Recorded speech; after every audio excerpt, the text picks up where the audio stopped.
Un santo para cada día.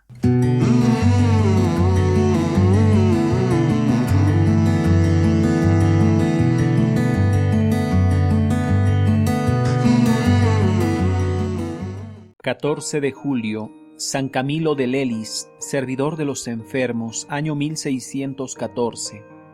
En el idioma etrusco, que se hablaba en Italia hace 20 siglos, se llamaba Camilo al que se dedicaba a ayudar a los que rendían culto a la divinidad. Y este nombre le quedó muy apropiado a nuestro santo, pues su labor principal fue dedicarse a ayudar a esos grandes servidores de Dios que son los enfermos. El sumo pontífice lo declaró patrono de los enfermeros. Nació San Camilo en los Abruzos, Italia, en 1550.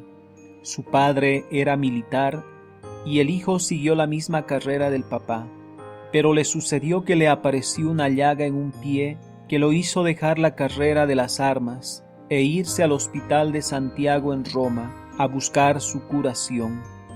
Esta llaga misteriosa va a ser la que lo irá llevando poco a poco a donde Dios ha determinado que trabaje y consiga la santidad. En el hospital de Roma, mientras buscaba su propia curación, se dedicó a ayudar y atender a otros enfermos. Pero en aquel tiempo apareció el terrible vicio que trató de arruinarlo, su pasión por el juego. El que se envicia en los juegos de azar llega a una dependencia espantosa, y el juego se le vuelve una segunda naturaleza que lo esclaviza. Lo saben hoy por triste experiencia muchos que son pobres esclavos de los juegos. Casi siempre este vicio proviene de la avaricia, del deseo desordenado de conseguir dinero rápidamente y por medios fáciles. Y lo que se consigue en la mayor parte de los casos es la ruina y la miseria.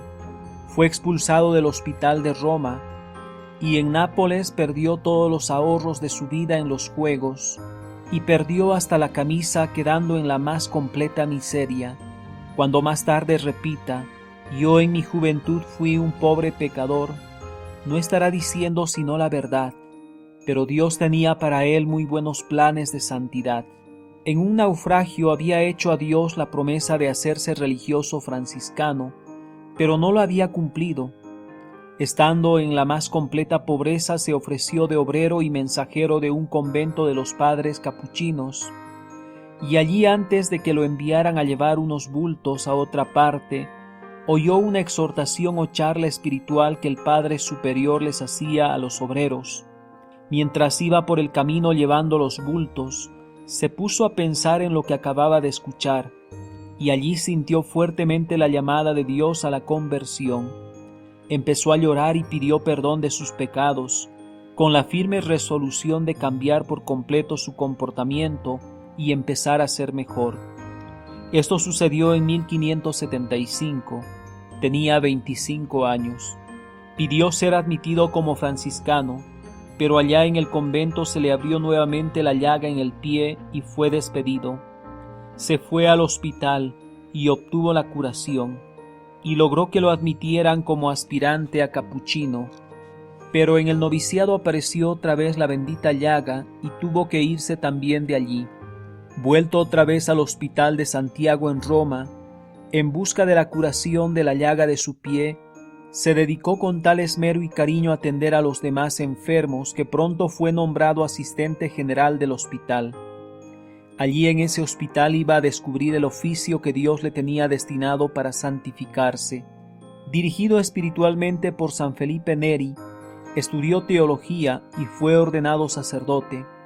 En el año santo de 1575, se dio cuenta de que ante la inmensa cantidad de peregrinos que llegaban a Roma, los hospitales existentes estaban totalmente inadecuados para poder atender bien a la cantidad tan impresionantes que llegaban a pedir auxilio, y fue entonces cuando se decidió a fundar una comunidad de religiosos que dedicaran su vida por completo a servir en los hospitales.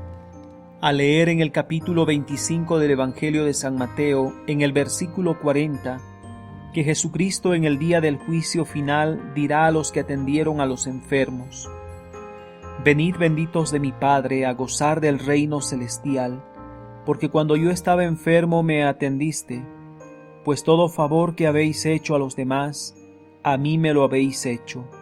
Se emocionó intensamente y se propuso tratar a cada enfermo como trataría a nuestro Señor Jesucristo en persona, y así lo hizo en adelante. A veces, mientras estaba ayudando a algún enfermo, lo llamaban a otra parte y él respondía: que esperen un poco, porque ahora estoy atendiendo a nuestro Señor Jesucristo.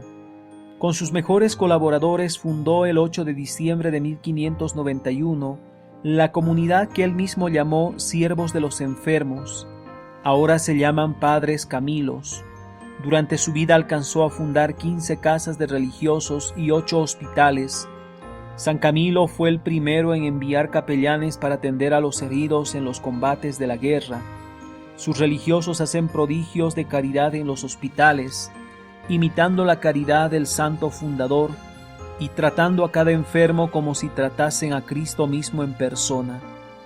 El 14 de julio de 1614, a la edad de 64 años, San Camilo voló a la patria amada, como solía llamar al cielo que lo esperaba. Que Dios no deje de enviarnos nunca muchos Camilos y Camilas que dediquen su vida a atender a los enfermos. San Camilo de Lelis, ruega por nosotros. Para ser santo hay que obedecer, no hay santidad sin obediencia.